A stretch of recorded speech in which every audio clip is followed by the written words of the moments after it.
Desde que eu comecei a orar por esta palavra, se você puder, já abra para mim a primeira carta de Paulo aos Coríntios, capítulo 10. Uma palavra famosa, mas todo mundo conhece, ou já ouviu alguém falar isso, né? Capítulo 10, versículo 12. 1 Coríntios, capítulo 10, versículo 12. Se você não leu na Bíblia, você já ouviu alguém falar sobre essa palavra, né? É uma palavra bem famosa. 1 Coríntios 10, 12.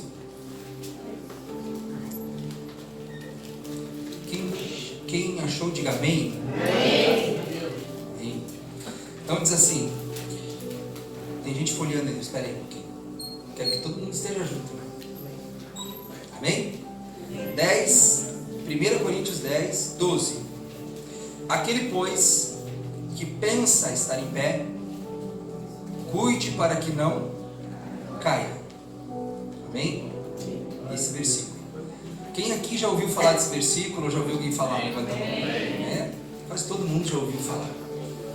Mas esse versículo ele tem uma profundidade tão grande que eu encasquetei nele. Comecei a ler assim. Porque eu vou fazer uma pergunta para vocês. Como é que alguém que não está de pé pode cair? Nunca parou para pensar? Porque o versículo diz assim, aquele que pensa que está de pé. Se ele pensa que está de pé, porque ele não está em pé, né? Então como é que uma pessoa que não está de pé pode cair? E há muito tempo orei, busquei, até o dia que o Espírito Santo veio revelar meu coração, exatamente isso. Eu, antes de me converter, eu era bem bibum, né, gente? Gostava de um trago, não era fácil. E o bêbado é uma pessoa que ele pensa que está de pé, sabia? O bêbado é. Ele anda, ele está assim, ó, ele está em itálico. Ele está assim, ó. E ele pensa que está de pé. E muitas vezes eu pensava que estava de pé. E aí depois tu vê uma filmagem no borracho e diz, não, mas não era eu, esse aí, não pode ser.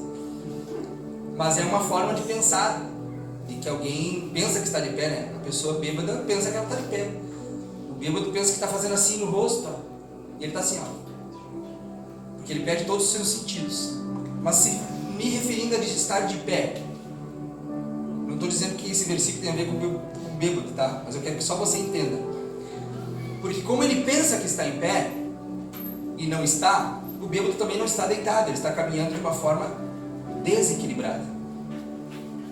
Ele está andando de uma forma no qual ele não tem equilíbrio.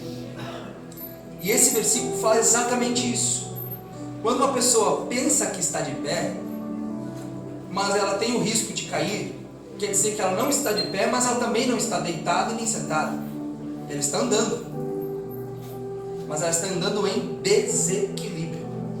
É uma pessoa que está andando de uma forma desequilibrada, de forma que eu digo para vocês, não há como é que a gente anda em desequilíbrio? Como é que um cristão pode andar em desequilíbrio? Como é que uma pessoa que serve a Deus pode andar em desequilíbrio? Exatamente, quando a gente vive em dois mundos, quando nós estamos vivendo, tentando equilibrar a nossa vida secular com a nossa vida cristã. Não vai, eu digo para vocês, não há como você tentar equilibrar uma vida, ou tentar levar uma vida nesses dois sentidos. Quando nós andamos um pouco vivendo os princípios de Deus, e aí daqui a pouco a gente desiste de viver aqueles princípios e começa a viver os princípios do mundo, ou o desequilíbrio dos princípios do mundo, e de repente esse choque que essas duas realidades têm vai desequilibrar a cada um de nós, e vai fazer com que nós venhamos a cair. É por isso que quando Paulo fala sobre isso, ele está falando sobre exatamente nós pensarmos no que realmente queremos, no que realmente nós queremos viver, porque há um grande risco e um grande perigo em viver dessa maneira. Paulo também escreve na carta aos Romanos, no capítulo 8, ele fala sobre exatamente esse equilíbrio. Ele disse, aqueles que se inclinam para a carne, eles são inimigos de Deus, e aqueles que se inclinam para o Espírito, esses são filhos de Deus. Estou parafraseando quando ele fala ali em Romanos. Ele está falando exatamente isso. Não há como você se manter um pouco na carne e um pouco no espírito. A única coisa que nós mantemos na nossa carne é a nossa vida biológica. Isso a gente vai ter que manter. A nossa vida biológica a gente tem que manter. Quem aqui não quer viver 100 anos? Eu quero viver 100 anos. Né? Quero viver 100 anos, quero estar com um dente na boca incomodando. Dizendo para minha esposa, metade de um café. Quero. Todos nós queremos viver bastante nesse corpo biológico. Mas nós sabemos que o nosso corpo biológico tem um tempo exato a diminuir e acabar aqui nessa terra. Mas o nosso corpo espiritual não. E esse corpo espiritual não pode viver em desequilíbrio. Eles têm que estar bem centrados e vivendo num momento no qual eu tenho certeza que eu estou realmente totalmente inclinado para o espírito ou totalmente inclinado para a carne. No meio é desequilíbrio e você vai cair. Seu casamento vai cair. O seu trabalho vai acabar caindo. O seu ministério vai acabar caindo. Tudo que vivemos aqui nesta terra vai acabar caindo por vivermos nesse desequilíbrio. E nós estamos falando para cristãos, para irmãos em Cristo. Nós estamos vivendo, hoje, nos dias atuais, nós estamos vivendo momentos muito difíceis. E digo para vocês, queridos, nós estamos orando, nós estamos declarando que a nossa nação vai ter uma presidência abençoada e coisa e tal. E eu pergunto para vocês, e se Deus não quiser? Nós podemos fazer a nossa parte, nós podemos votar, nós podemos fazer campanha na internet, a gente tem que pedir, porque crente não pode votar assim, crente tem que votar assim, por princípios, e se Deus não quer? Os maiores avivamentos que surgiram no mundo foi debaixo de perseguição. E o Brasil precisa aprender isso. Se não quer ter avivamento debaixo de perseguição, precisa ter avivamento em um governo justo. Mas é necessário ter avivamento. Nós estamos muito confortáveis. Nós achamos que o nosso conforto nós vivemos a nossa vida do jeito que estamos vivendo, sem sequer ajudar alguém, ou pregar a palavra a alguém, ou viver. Queridos, não há. Se você não ser usado por Deus para ganhar almas, você está em desequilíbrio. Porque esse é o primeiro chamado que todos nós temos. É o primeiro chamado que cada um de nós temos. Ganhar almas. Destruir ou saquear o inferno. E como? E de que maneira eu posso fazer isso? Eu vou dizer para você assim. Nós temos, quando eu leio esse versículo, essa palavrinha pensa que está, ela é muito particular. Aquele que pensa que está de pé é aquele que realmente se convenceu de que está bem. Quando a pessoa pensa que está de pé, é porque ela está convencida que ela está bem. Mas todo mundo que está ao seu redor sabe que não. E a Bíblia é cheia de pessoas assim. Um dos maiores exemplos é Sansão. Sansão tinha força, tinha o Espírito de Deus sobre ele, e ele pensava que estava bem. E ele foi destruindo o seu relacionamento com Deus aos poucos, até que ele caiu. E eu quero dizer para vocês, quando nós estamos em desequilíbrio, e uma hora preste bem atenção, enquanto estamos em desequilíbrio, vivendo um pouquinho os princípios de Deus, mas vivendo também os princípios do mundo, uma hora vai ficar evidente que os princípios de Deus não têm tanta importância para essa pessoa, porque ele vai ter que optar, diante de decisões ele vai ter que optar, diante de decisões exigentes ele vai ter que optar se realmente ele serve a Deus ou ele serve a este mundo, diante de decisões como com quem vou casar, onde vou trabalhar, com quem vou me relacionar, com quem vou andar, que carro comprar, que casa eu compro. Sabe por quê?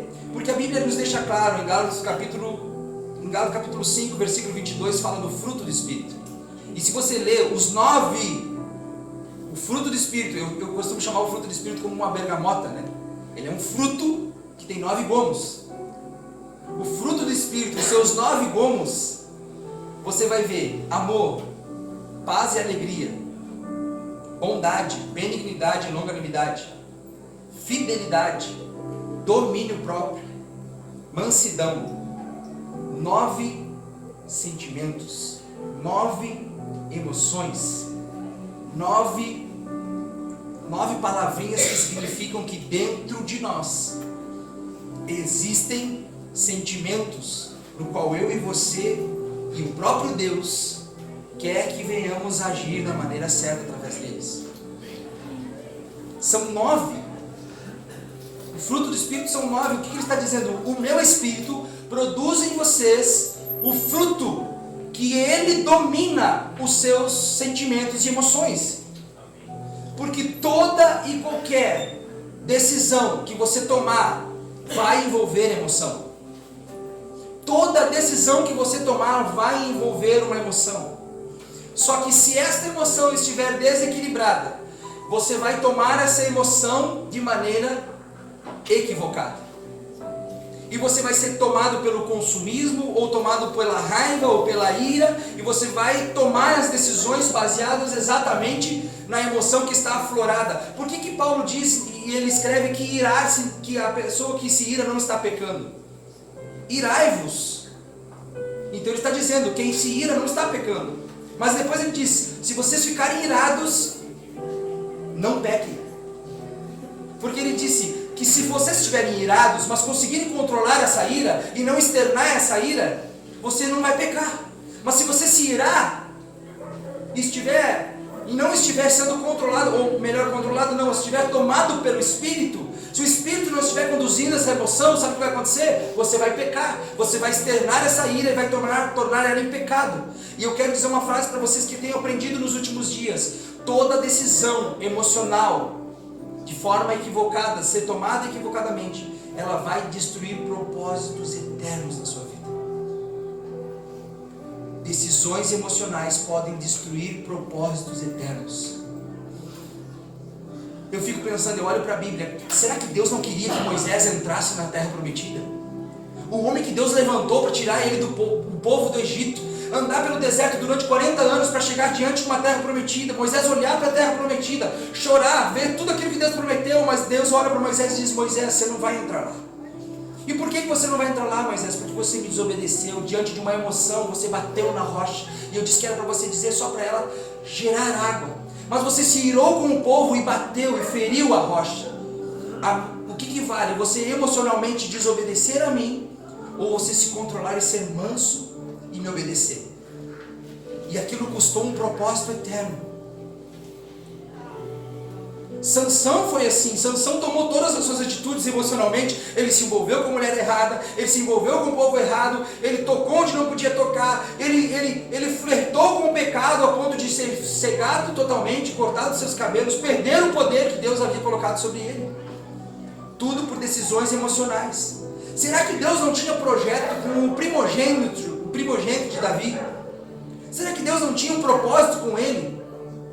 E eu vou dizer uma coisa para vocês, quando eu leio aquela passagem que Davi se envolve emocionalmente, quando ele olha pela janela dele, e emocionalmente ele é tomado pelo pecado, ele olha para aquela mulher que está se banhando nua, e ele deseja ela, e ele não quer nem saber se ela é casada ou não, ele quer ela, porque ele está tomado por uma emoção, ele está tomado exatamente por uma decisão que ele colocou na sua mente. Mas como ele estava fora do lugar onde Deus queria que ele estivesse, ele estava desequilibrado naquele momento, ele pensava que estava de pé, e naquele momento ele olhou para o pecado e flertou com o pecado e consumiu o pecado, e depois que o pecado teve consequência, o que ele fez? Ele mandou matar o marido da mulher.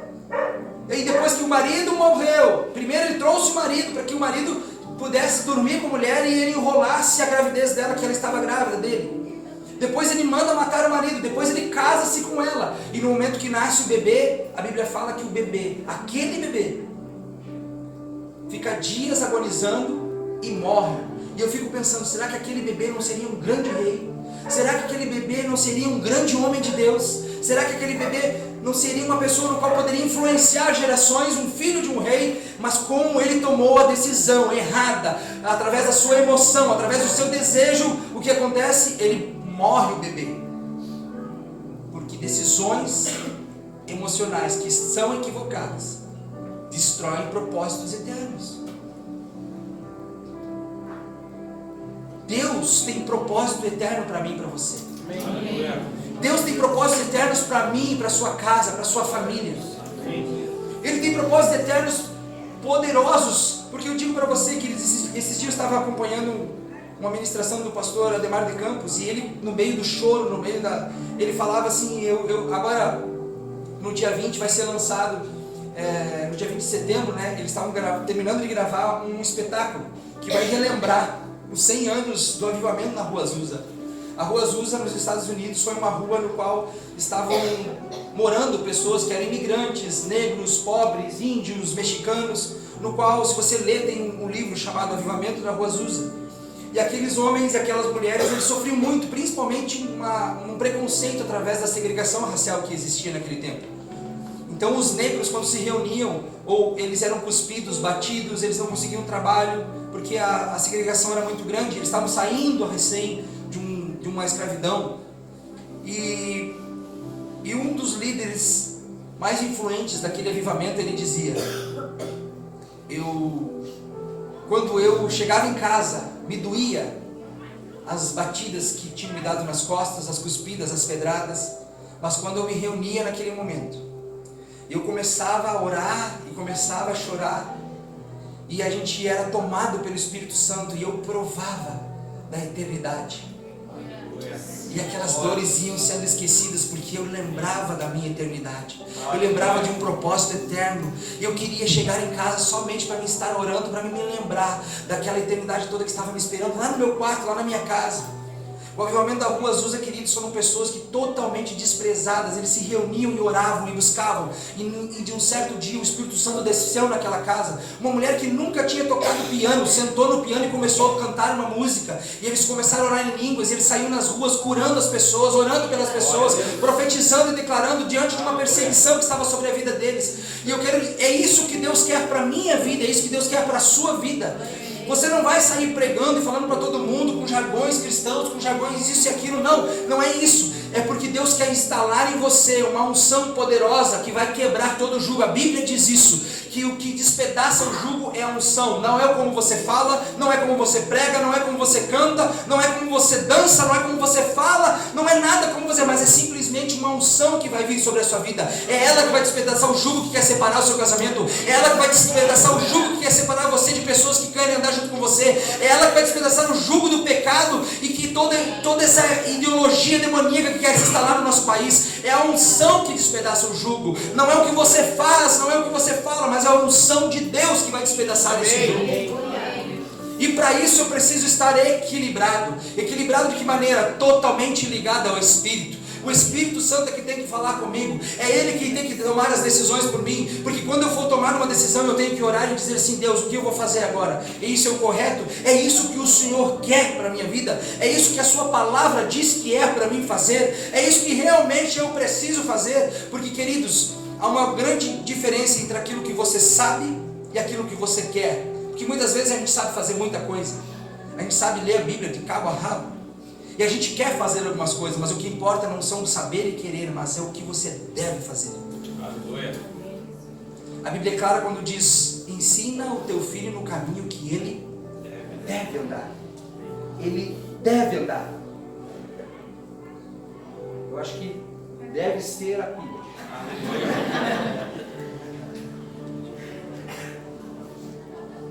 Oi. O caminho que ele deve andar. Não o caminho que ele quer, o caminho que ele sabe.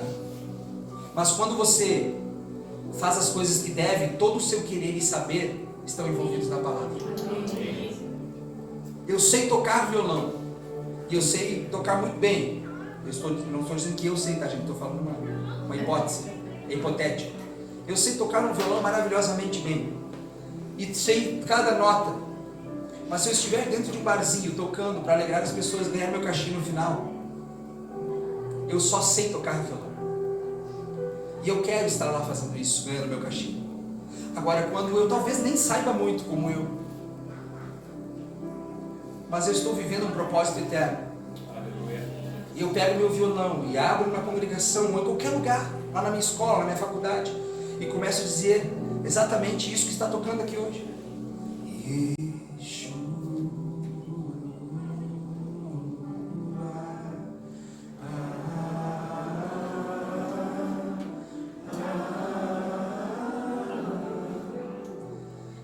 Se tem 5, 6 pessoas, eles vão ver que eu estou no lugar certo, que Deus queria que eu estivesse.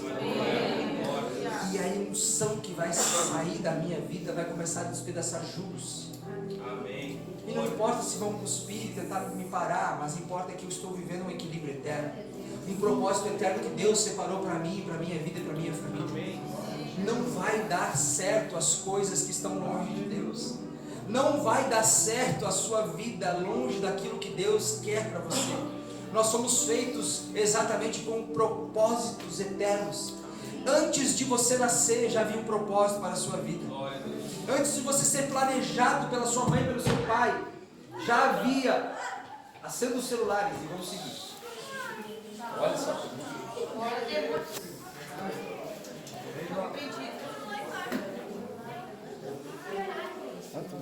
Eu já tenho aqui. Acenda suas as lamparinas. E as lamparinas estão acesas. Então, queridos, todos os projetos que Deus tem para mim e para a sua vida estão baseados exatamente nesse contexto. Não há como eu viver algo que Deus tem para mim eternamente. Eu gosto muito de exemplificar, né? Eu já falei isso várias vezes, mas gosto de falar novamente. Quando alguém criou esse microfone aqui, ele pensou assim: eu preciso de algo que receba a voz de alguém e através de ondas de rádio possa transmitir para um transmissor, um receptor, e esse receptor passe para a caixa de som e as pessoas recebam isso. Porque havia primeiro um propósito para depois eles criarem esse objeto. Eles viam os microfones com fio e que a gente estava pregando com fio ou cantando com fio e aquilo enrolava em alguém e eles diziam: a gente precisa criar algo mais prático. Então eles pensaram num propósito e foram projetando de tal maneira que depois que o propósito estava pronto, eles passaram para o objeto e o objeto foi feito. E hoje a gente tem o microfone sem fio. Da mesma maneira, eu e você fomos formados. Antes de você ser criado, havia um propósito todo proporcionado para você. Havia uma criação. Deus já havia criado um propósito antes mesmo de você nascer. A Bíblia fala que Deus é o único Deus que começa pelo final. É por isso que nós sabemos para onde vamos, se nós estamos vivendo em equilíbrio. Se você está vivendo em equilíbrio, a Bíblia fala que eu e você iremos para onde? Para a eternidade, para os céus. Mas se você não estiver vivendo isso, você vai para onde? Vai para o lago de fogo de enxofre. É isso, a Bíblia já nos ensina lá o que vai acontecer no final, porque Deus começa pelo final. Ele já está mostrando lá no fim aquilo que aqui no início nós estamos vivendo. Eu e você fomos projetados da mesma maneira. Antes de você nascer, ninguém... Sabe por que eu sou contra o aborto? É exatamente por isso. Porque Deus já tem projeto para aquela criança que alguém quer matar. Antes dela nascer, ninguém nessa terra é um erro. Mesmo que tenha sido criado por estupro, seja que for de tal maneira seja, todo ser que começa uma vida, já existe um propósito eterno para ele. Existe um propósito totalmente formado. Quando Deus olhava para você, ele olhava assim: eu preciso de um pastor lá em Santana do Livramento, uma pastora lá em Livramento, ou seja, em que lugar for. Aí depois ele olhou e disse assim: então eu vou fazer o Luiz Mário, que ele vai ser eternamente e Deus vai levantar ele como um pastor. Existe um propósito para você, para a sua família, para a sua casa, para o seu casamento, antes de você nascer. É por isso que eu e você devemos parar de tomar decisões emocionais equivocadas. Eu preciso ser cheio do Espírito Santo.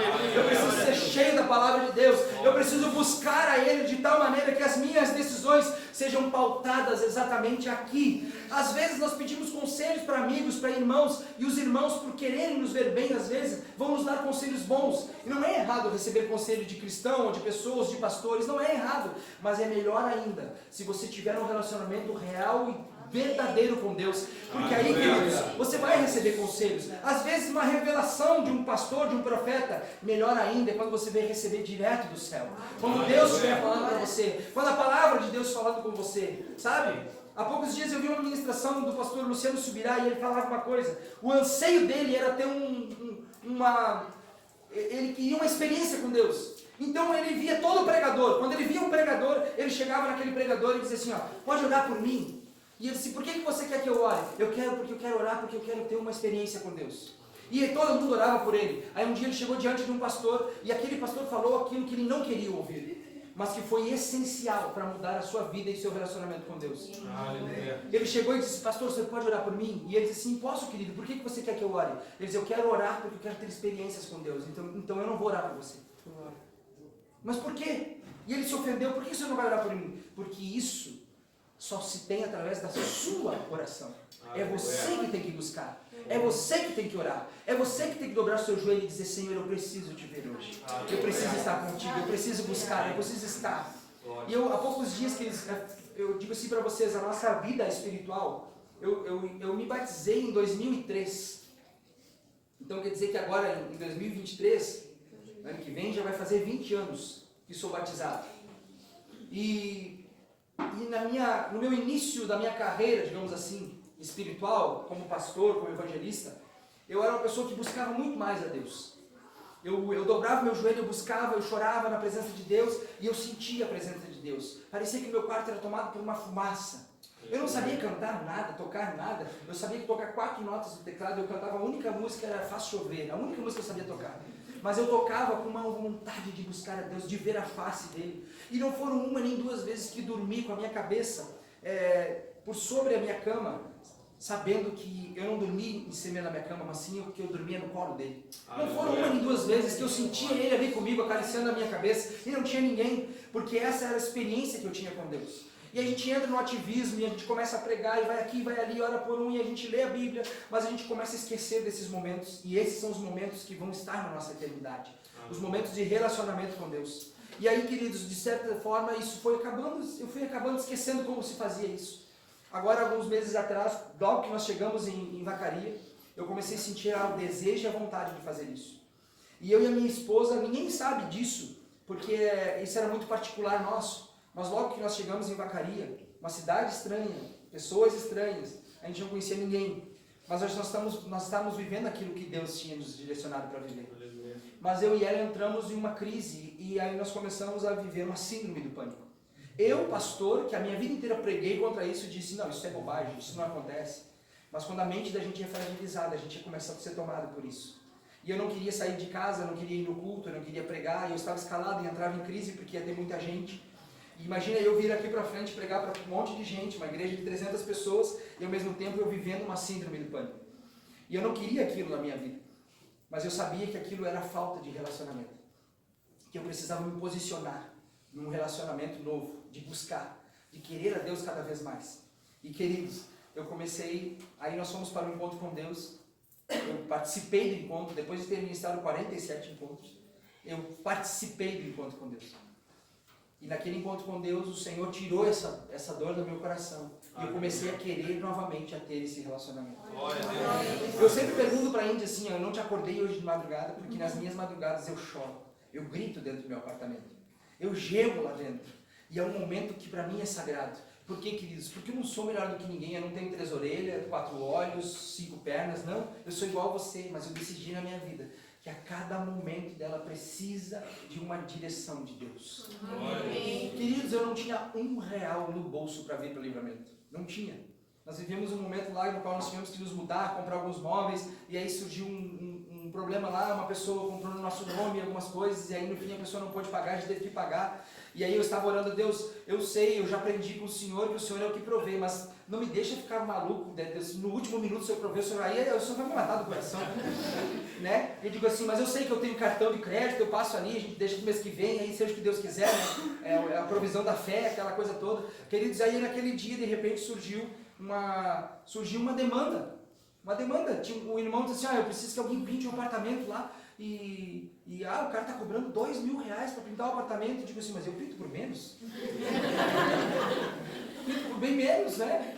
Eu digo: eu dei o meu preço para ele, e ele: então tá, então tu pinta. Queridos, e foi a pintura mais linda que eu fiz na minha vida. Pensa eu pintando assim, lembrando assim: Deus, como tu é maravilhoso. Eu parava um pouco assim: Deus, tu é maravilhoso. Eu não tinha R$1, agora já tenho direito para ir para a fronteira. Foi pegada na fronteira. E aí eu ia lá, pintava um pouco assim, olhava assim, parecia que estava tudo errado. Olhava e eu tinha que dizer: será que tem que ter 2 mãos? Como é que o negócio? Eu não pintei na minha vida, irmão. Eu só pintei muro a cal ainda. Só muro de cal. Mas eu pedindo força para Deus e ia lá pintando. E eu agradecido a Deus porque Ele tinha provido. E o pior, queridos, chuva, marcava chuva uma semana, pintar com chuva. E eu digo: Deus, providencia aí parar a chuva que eu tenho que ir para o Livramento. Queridos, parou a chuva 2 dias. 2 dias parou. Abriu um solaço, hoje. E aí a gente me deixou lá no apartamento para pintar, pintei aquele apartamento assim. com prazer. E aí a moça foi lá, olhou assim, o seu pintor que o senhor contratou é profissional, né? O cara é bom. Me deu uma, né? Bem legal, assim, né? E eu disse assim, não, o cara é bom mesmo. O cara é maravilhoso. E eu digo para vocês assim, não me caiu pedaço. Eu fui lá, pintei o apartamento, fiquei feliz, fiquei alegre, tinha dinheiro para vir, estou aqui hoje. Eu digo para vocês, quando nós vivemos em um total equilíbrio, você não é melhor do que ninguém. Não, você só vive debaixo da melhor orientação que existe nessa terra. O melhor mentor que existe para a sua vida. Não é um pastor, ou um profeta, ou um líder de congregação, não. O melhor mentor para a sua vida é o Espírito Santo. É por isso que nos momentos de você querer odiar alguém, o fruto produz o amor em você. É por isso que muitas vezes quando você quer guerra, o fruto produz paz em você. É por isso que muitas vezes quando nós queremos ser tomados por... Eu gosto muito disso, né? A gente quer ser tomado por uma tristeza. Aquela alegria é produzida dentro de nós, sabendo que é uma esperança nos esperando. Quando você quer ser tomado por uma falta de paciência, vem a longanimidade sobre a sua vida. Quando você quer ser tomado por algo maligno dentro de você, aí vem a benignidade. Quando você quer fazer algo mal, vem a bondade. Quando você quer ser uma pessoa ansiosa, uma pessoa que quer explodir, vem a mansidão sobre a sua vida. Sabe o que é isso? E aí quando você quer abandonar tudo, o Espírito Santo lembra de você da fé, da fidelidade que você tem com Deus e que Deus tem com você. E quando você quer comer demais, vem o domínio próprio e enche você. São 9 rumos que precisam governar a nossa vida. Por isso, queridos, que muitos de nós pensam que estão de pé e caem, e o tombo é feio. Porque esse pensar, eu vou dizer uma coisa para você, querido. Quem está totalmente voltado para o Espírito, nem pensa que está de pé. Nem lembra que está de pé. Porque passa mais a vida prostrado aos pés dele. E quem passa prostrado não cai, já está no chão. Quem está com a cara no pó, está com a sua mente. É o único momento da sua vida que a sua mente está abaixo do seu coração. É o único momento da sua vida que quando você se prostra, coloca a cara no pó, a sua mente está abaixo do coração. E aí você deixa o quê? A minha mente, Pai, é sua. As minhas emoções agora são suas.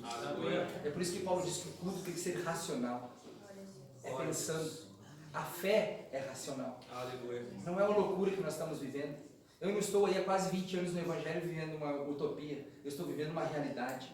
E a realidade que há 20 dias atrás, queridos, 20 dias atrás, eu não sei se você sabe, nesse ano foram 2 coisas que aconteceu comigo. Eu fui ministrar em Santa Maria. Quando eu estava no quartel, eu dei um tiro de fuzil e estourou meu tímpano. Chegou a sangrar na hora. Então eu fui, consultei, coisa e tal, não é o nome do cara, não é oftalmo, né? O otorrino disse assim para mim, olha, infelizmente tem uma coisa para dizer, você teve uma lesão grave e você vai perder a audição aos poucos do seu ouvido direito. Você vai perder com o tempo. E aí aqui, quando eu ministrava aqui no louvor, aqui a minha irmã, quando estava aqui na época, assim, pelo amor de Deus, baixa esse retorno. Eu não aguento mais esse retorno nessa altura. E eu digo, mas eu não estou ouvindo nada. E aí eu tinha que virar meu ouvido esquerdo aqui, porque estava ouvindo melhor. Por quê? Porque o último teste que eu fiz, né, a audiometria que eu fiz, ele já estava com 43% de audição. Eu estava ficando muito surdo desse ouvido. 43%. Eu estou em Santa Maria ministrando louvor, comecei a ministrar louvor, comecei a cantar, e de repente eu vi que tudo ficou muito alto, Eu olhei para o lado e digo assim, ei, por que vocês levantaram o volume disso aqui? E eles me olharam assim, não levantamos o volume de nada. Eu tive que tirar o fone do ouvido, porque era um retorno de ouvido, e aquilo ficou muito alto. Mas antes de eu ouvir tudo muito alto, eu só vi um estouro, eu só fiz assim, não, nesse ouvido direito. E naquele momento que eu estava louvando a Deus, Ele curou meu ouvido. Eu fiz uma audiometria depois disso e deu 100%. Eu vou fazer, agora dia 25 de outubro, vou fazer 40 anos. Com 40 anos é que quando começa a regredir, eu estou recém começando com o ouvido de bebê, 100 anos. 100 anos, não, 100% do ouvido. Sabe o que é isso, queridos? E eu, grato a Deus, eu não mereço isso, eu não mereço ser curado. Alguns dias atrás eu estava com um problema na coluna muito forte, um problema que me machucava muito, porque como eu gosto muito de louvar a Deus, eu pego o violão, então toda vez que eu fazia esse movimento com o braço, doía no meio da minha coluna. O médico disse, isso é uma inflamação grave que você tem lá atrás, uma tendinite junto com hérnia de disco, com um monte de coisa. E eu digo, mas Deus, eu sou muito novo para ter essas coisas. E aí a gente tem uma irmã lá na igreja, que ela é uma evangelista, junto com o esposo dela. Ela trabalha com pilates e ela gosta de me judiar. E ela disse, pastor, faz tal coisa aqui. Eu digo, eu não consigo. No dia que eu fui na casa dela, eu fui jantar na casa dela, dia 20 de setembro. Eu fui jantar na casa dela e ela disse assim, pastor, segura ali em cima. E eu olhei para assim, eu vou te dar um soco. E ela segura ali, eu não consigo, meu braço não levanta mais do que isso. Mas segura ali, pastor, coloca a mão ali em cima. Ali. E eu digo assim, o nome dela é Camila, assim, Camila, eu vou te enforcar com esse braço. Porque ela judia da gente, mas ela quer o bem da gente, né? E eu não conseguia levantar meu braço. E ela assim, ela olhou assim, pastor, alguém já orou e ungiu as suas costas? Eu digo, eu já orei, mas ninguém ungiu. Então sente aqui, nós vamos orar. E aí eu sentei ali, ela chamou a Indiara, chamou a Zaf junto, e aí eles começaram, o Renato colocou a mão sobre o óleo, colocou a mão nas minhas costas e começaram a orar. E aí nós começamos a cantar, os dois filhos dela são gêmeos, e eles tocam violão, e eles começaram a cantar, e começaram a ministrar louvor. E aí eles entraram naquela música, a Ele a Glória, e aí depois começaram a cantar, a honra, a glória. E naquele momento me deu uma vontade de erguer os braços, mas ao mesmo tempo eu disse assim, ó, e se eu não tiver curado? Vai doer, Deus, se eu levantar a mão. Porque o melhor jeito que eu ficava, que não doía, era com o braço aqui. Eu estava com o braço aqui, e eu abri meus olhos, estava todo mundo chorando, adorando a Deus. Estava minha sogra adorando a Deus, que a minha sogra é uma bênção, irmãos. Aleluia. Hoje ela foi embora, glória a Deus, e essa... Não, estou brincando. É uma bênção. E eu estava assim com a minha mão aqui assim, de repente eles começaram a cantar a música, e aí eu comecei a levantar a mão, e comecei a procurar a dor não vinha, e quando eu ergui meus braços, e eu comecei a chorar, e aí todo mundo abriu os olhos e me viram de braços erguidos, e eles começaram a ser tomados por Deus, e nós fomos tomados por Deus, e eu peguei o violão, e ali Deus já deu uma canção nova, eu comecei a fazer uma canção nova ali, nem me lembro da música, filho, tu lembra? Nem lembro da música como é que é. Eu vou gritar para o mundo inteiro ouvir que o meu coração queima por ti. Era essa música. Só cantava isso. Eu vou gritar para o mundo inteiro ouvir que o meu coração queima por ti. Até amanhã nós vamos cantar essa música. Nós vamos cantar lá no prédio. E aí eu tocando, chorando, eu digo assim, e a gente, queridos, por que eu estou falando isso para você? Eu não mereço isso. Mas Deus muitas vezes prova a nossa fé, prova muitas coisas que a gente está passando, exatamente para a gente lembrar. Os homens de Deus, de todos os 12 discípulos, só João não morreu tragicamente. Todos os outros ou foram decapitados, ou foram crucificados, ou morreram queimados, todos eles. Mas nenhum deles esqueceu-se do Deus que tinha. A ponto de um dos discípulos, não dos 12, mas um dos discípulos, olhar para o céu, ser tomado. Eu fico imaginando isso, que eu choro quando eu falo isso. Um homem olhar para o céu e pedir para morrer. Simplesmente quando ele olhou para o céu e viu o trono de Deus, ele viu que aquilo era melhor do que aquilo que ele estava vivendo. Não as pedradas que ele estava recebendo, mas dizer assim, ó, Senhor, me mata de uma vez, porque eu quero viver isso daí. Eu quero estar ali junto contigo. Eu quero viver a eternidade. Quando você é atraído pela eternidade, querido, as coisas desse mundo começam a perder valor para você. Elas começam a ser totalmente... Sabe que eu estou pregando aqui hoje, eu estou sentindo aqui pessoas que estão vivendo isso. Quando você começa a viver aquilo que Deus tem para você, queridos, as coisas daqui começam a perder valor, e começa a ganhar valor as coisas do céu, elas começam a ver, aí você para de olhar para sua esposa como uma inimiga, alguém que está, ou seu esposo como alguém que está disputando com você dentro de casa, e você começa a ver ele como alguém aliado. Eu e minha esposa somos aliados, nós oramos juntos, nós buscamos a Deus junto. Eu começo a olhar meu filho como um fruto de Deus que eu vou cuidar até o dia que ele começar a profetizar por esse mundo, e eu sei que ele vai embora. Esses gêmeos que eu estava falando aqui agora, eles são jogadores de futebol, têm 18 anos. E um dia eu estava orando com eles e eu digo assim, cara, Deus me revelou que vocês não vão jogar no mesmo time. E aí agora, semana passada, a Chapecoense ligou para ele e ele assinou o contrato com a Chapecoense, um deles. E dia 7, um vai fazer o teste no Grêmio, mas ele foi chamado para fazer exatamente porque o Grêmio gostou dele. Time bom é isso aí mesmo. E aí... E ele está ali, os dois estão lá. Eu perdi, nesse tempo, o meu baterista, que é um deles, e o meu guitarrista, que é outro deles. Mas eu digo assim, ó, se for o que Deus tem para vocês, eu fico feliz. Eu sei, eu posso tocar só um violãozinho, mas eu vou estar chorando porque eu vou estar lembrando que vocês estão vivendo aquilo que Deus tem para vocês. Amém. Porque Deus vai levantar eles aonde eles forem e aonde eles ministrarem. O Pedro, que é o que está na Chapecoense, me manda mensagem: e aí, pastor, como é que tá? Pastor, eu fechei contrato. E eu já digo assim: não vai esquecer que o primeiro dízimo é na minha conta. Eu disse pra ele. Tô brincando. Mas eu falando para eles assim, e há poucos dias eles entraram numa crise porque eles estavam orando por namorar. Eles queriam namorar.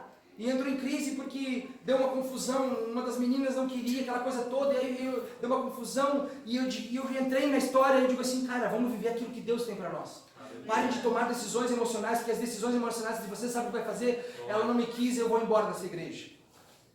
Ela não quis, eu vou fazer tal coisa. Porque agora sim eu não quero mais Deus. Vamos começar a tomar decisões espirituais em Deus. Vamos orar. Não deu uma semana que Deus levou um para a Chapecoense. E aí chegou o teste do outro. E nós começamos a olhar assim, a gente começa a ver. E eu sei que aqui nesse lugar tem cheio de testemunhos exatamente que estão vivendo isso, que estão provando disso. Realmente eu estou tomando decisões que o Espírito me trouxe para tomar. E não decisões emocionais, baseadas naquilo que eu quero ou naquilo que eu sei, mas sim naquilo que eu devo fazer. Eu preciso me posicionar dessa maneira. Eu quero dizer para você, queridos, que eu não vim aqui para você para pregar ou para ser um popstar, que estava todo mundo me esperando, não. Primeiro porque eu quero matar a saudade de todo mundo. E eu sei que eu estou aqui, mas eu sei o que Deus me chamou para fazer. Que é pregar. E eu preciso dizer para você que todas as decisões que vocês tomarem baseadas na emoção, que vocês querem, que vocês sabem, vai dar errado. Vocês só pensam que estão de pé, vocês não estão de pé. Para você estar de pé, você precisa lembrar primeiramente que você nem está de pé, você está prostrado. Você está vivendo algo que Deus tem para você, vivendo o que Ele quer. E enquanto não chegar, você não arreda o pé daquilo que Deus quer para você. Aleluia. Enquanto não vier a decisão do céu, eu não vou tomar nenhuma decisão. Enquanto o Espírito Santo não me revelar, eu não vou tomar nenhuma decisão. Aleluia. É isso que Deus quer. Nós somos uma geração do ensino hoje, que a gente acha que Deus vai responder para a gente em 5 minutos. Sendo que as decisões de Deus são aquele feijão que é feito, que a minha avó fazia no fogão a lenha, que de manhã ela tinha que levantar, fazer o fogo, esperar esquentar a chapa, colocar o feijão que foi escolhido um dia antes, lavado, e aí começar a colocar os temperos, para que meio-dia, 1h da tarde, ele vai estar levantando aquele cheirinho de prontidão, 5 horas dentro daquela panela, fervendo. As decisões de Deus são assim. E se você comer um miojo e um feijão feito de um fogão a lenha, você vai ver que o sabor é muito melhor. Porque o que Deus tem para nós, o sabor é muito melhor. Amém. Nós queremos comer miojo de Deus. E Deus não dá miojo. Deus dá esse feijão. Um feijão construído, planejado. Que pode vir a construir. Eu me lembro que a minha avó enchia uma mesa assim. Antes de ontem eu estava vindo, eu posei na casa da minha mãe. E eu trouxe um discípulo junto comigo lá, o Diego. E eu disse: Diego, te prepara, você vai chegar na casa de uma irmã, que é a minha mãe, né? Que você vai chegar lá e não tem só arroz e feijão. Vai ter um banquete, que a minha mãe é assim, ela não sabe fazer uma comida, ela faz 18 comidas. Parece que ela vai servir um buffet livre, sabe? Você chega lá, quanto é que é, irmã? Que eu não sei o que é. Chega lá. A minha irmã, a minha tia, elas são tudo iguais, aprenderam com a minha avó. Tinha que ter, não é só o feijão, é a batata doce, é o arroz, aí vem uma salada disso, salada daquilo, salada maionese, ovo, recheado, não sei mais o que. É tudo um pouco, sabe por quê? Porque é assim, a gente está esperando o feijão, que ele foi cozinhado. E aí a gente vai querer comer o feijão, mas vem muito mais. Porque todos aqueles que vivem exatamente dessa maneira, você não corre atrás de bênçãos, ela vem todas até você. As bênçãos correm atrás de você. Então é o tempo de você viver exatamente isso, querido.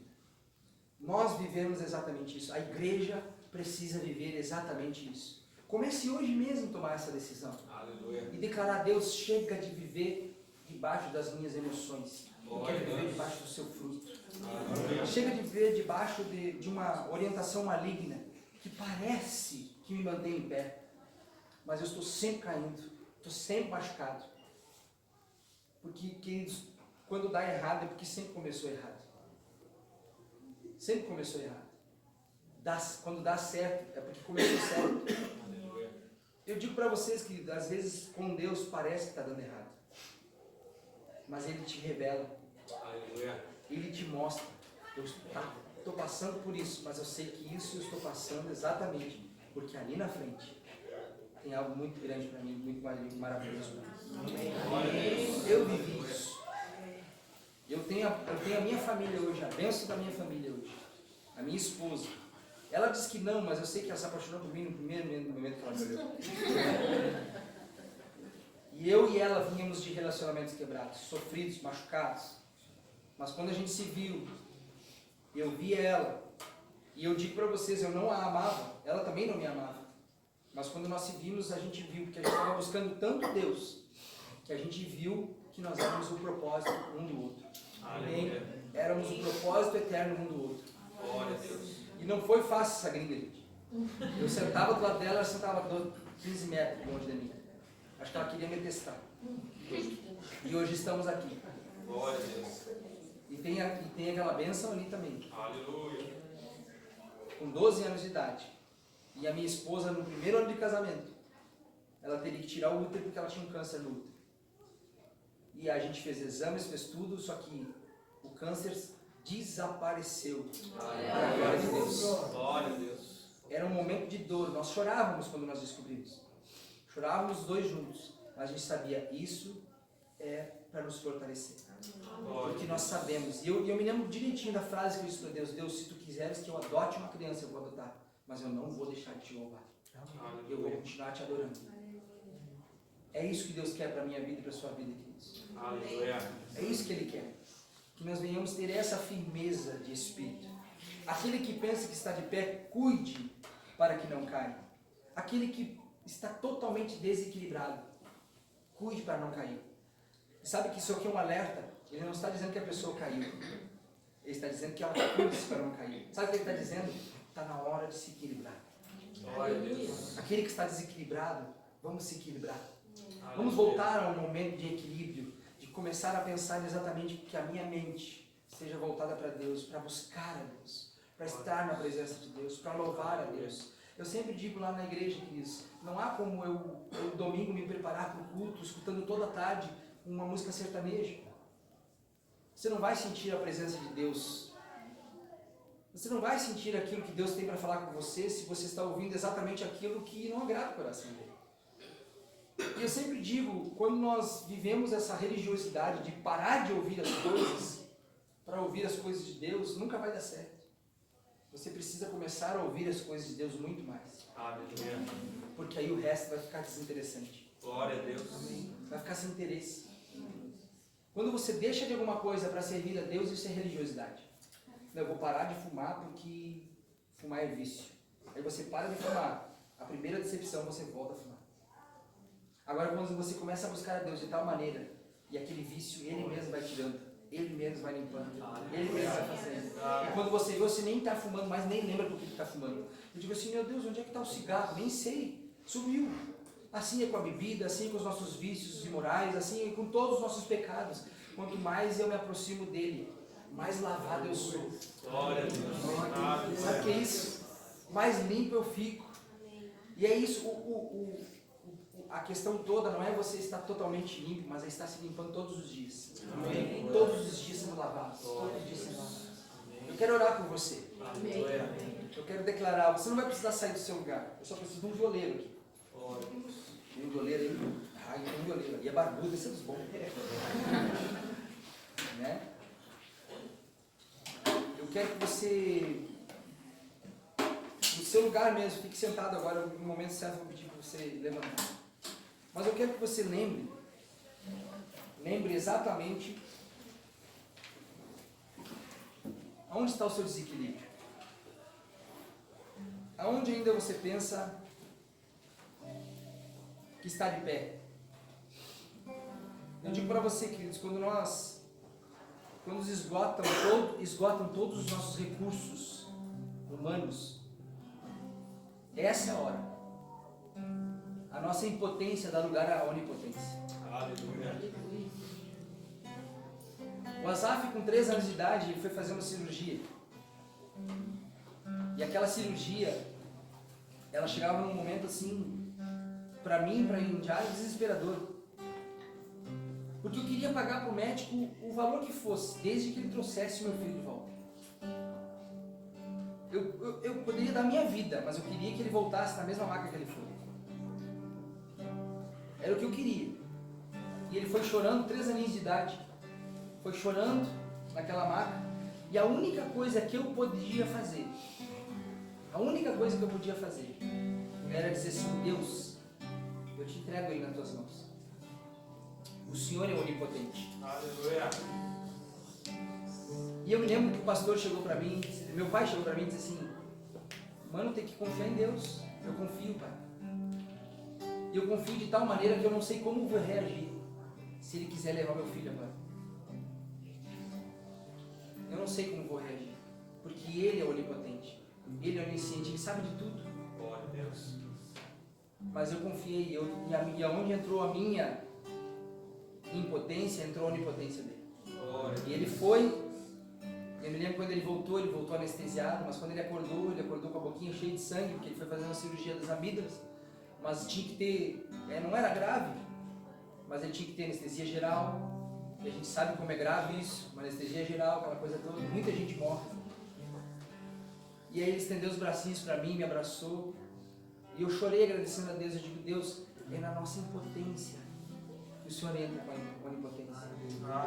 Se você está impotente hoje diante disso, Ele quer testar, não testar, Ele quer que você gere essa confiança.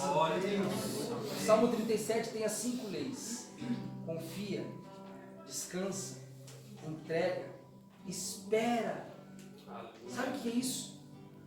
Tudo Ele está pedindo, a gente tem que fazer essas coisas: confiar, esperar, descansar, entregar nosso caminho a Ele.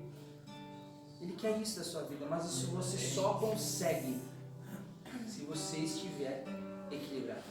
Glória a Deus. Senão amanhã você vai sair daqui hoje e vai procurar um meio de você conseguir resolver esse problema. Você não vai conseguir. Porque esse problema não vai ser resolvido pelas suas mãos humanas, como você sabe ou você quer. É como se deve.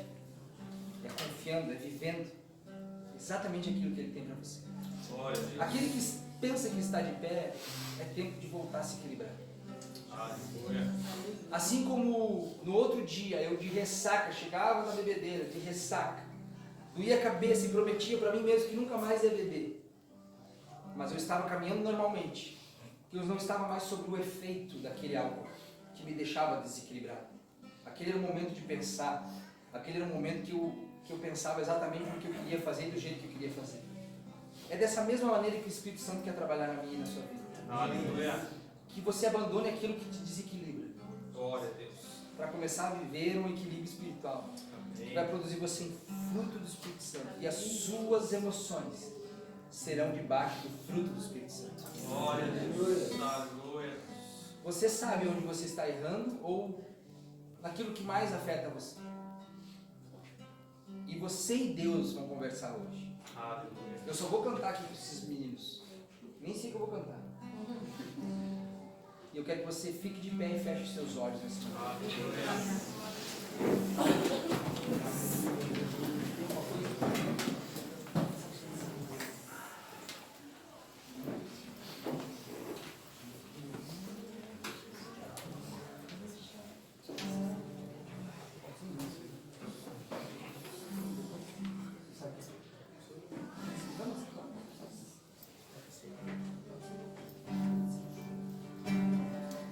Feche os teus olhos aí, querido. Aleluia. Eu só vou cantar e você que vai orar.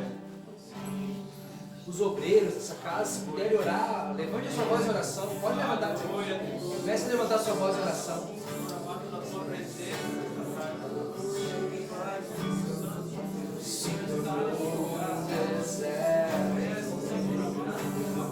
Levante a sua voz em oração.